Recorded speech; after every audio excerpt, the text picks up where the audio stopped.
The last-minute appointments by the Adams administration, however, do set the stage for the emergence of a stronger judiciary under the leadership of John Marshall. When the Jeffersonians were elected in 1800, one of their primary concerns was weakening the federal judiciary because they didn't want the federal courts to be telling the states what to do. So when the Federalists were in lame duck session after the 1800 election, they not only put in lots of new judges, but changed the structure of the judiciary.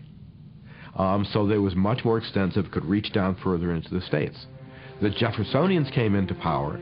They repealed the act that the Federalists had passed, and then they tried to impeach some judges. One of them they impeached was an alcoholic, had outrageous behavior on the court. The other was a Supreme Court justice who was such a partisan Federalist that he would go around making inflamed speeches about how terrible Jefferson was. Now, that member of the Supreme Court, he was not removed from the bench, so a very high barrier was created. But there was constant battle over the state of the courts. In the most famous case of all Supreme Court cases, probably Marbury versus Madison. Marbury versus Madison involved a suit by Mr. Marbury, who had been appointed to office. The commission had been signed, but Jefferson had refused to have it delivered. Madison would have been the person delivering it as the Secretary of State. So the case, Marbury versus Madison, was Marbury trying to get his position.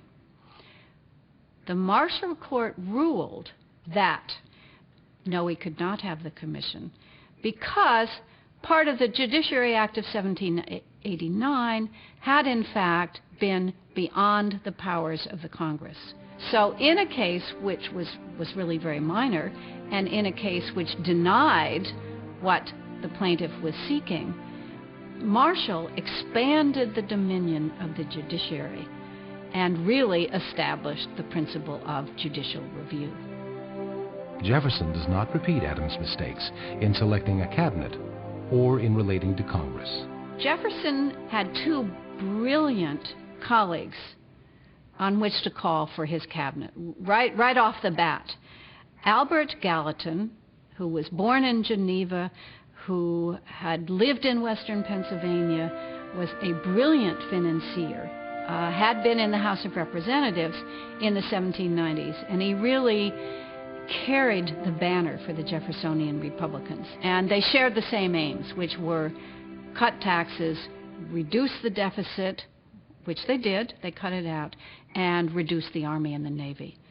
For Secretary of State, the obvious choice was James Madison, who was Jefferson's younger partner, if we want to call him that. They had worked together in Virginia politics at the national level, and Madison was simply the shrewdest, the most loyal, and also could disagree with Jefferson. So he would be a perfect Secretary of the State. Jefferson was also, in his first administration, a master manager of the Republican Congress, because his partisans had now dominated both houses. And he did brilliantly in managing legislation and so forth. Certainly the tendencies were ones that fit Jefferson's personality. They were conservative. He didn't want to rock the boat too much, yet the tendency was toward the mitigation or limitation of federal power. On the one hand, he was a radical idealist.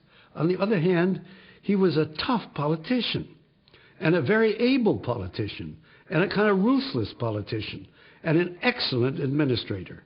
He was probably the best administrator as president up to Lincoln. He was, and this was well known, he managed the executive branch extremely well. He developed relations with the cabinet in a subtle way. He was an excellent party politician, and at the same time, he was a radical idealist. And the result of this is, he is a person to whom people react to in very different ways.